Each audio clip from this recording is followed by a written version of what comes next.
گروبک 105 کسی آشوریانه پشتی به دهان سال جمانا لغریبی و غربت الولات فرانسای سردانا آخا بابو با پیران کرن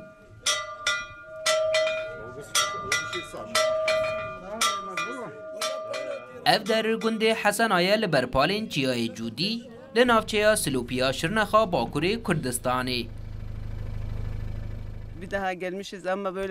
ام جارek din jî hatibûn lêhatina li gel girovê xweştir e. Em ji mirovên xwe yên li vê derê hez dikin. Hemû jî gelek baş in û rêzê li me digirin. Ji ber wê jî em dixwazin bi berdewamî bên û biçin. Li dêra gund merasîmeke ayînî saz kirin û îlahî gotin.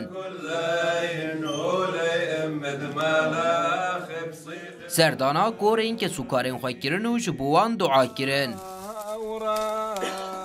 Arman ji vê geştê ew e welatiyên ku ji gundên xwe koç kirine ji bo vegerê bên handan.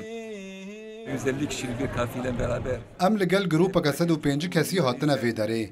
Em serdana hemû gundan dikin. Armanca me ew e ku ew gelên ji vê derê çûne û gundên xwe bicihîştine careke din li gel vê navçeyê aşt bibin û ji wan re nîşan bidin ku ev dever bi ewle ye. Ew piştevanî û pêşwaziya ku em ji xelkê navçeyê dibînin jî me kêfxweş dike.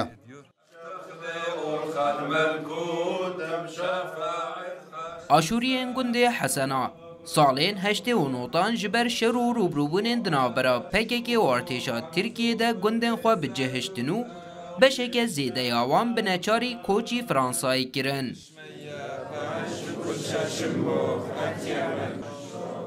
Niha di çarçoveya geştekê de hatine. Lê xewna wan e wekû rojekê bi temamî vegerin ser cih û warên xwe. Ferdî Îsak, Rûdaw.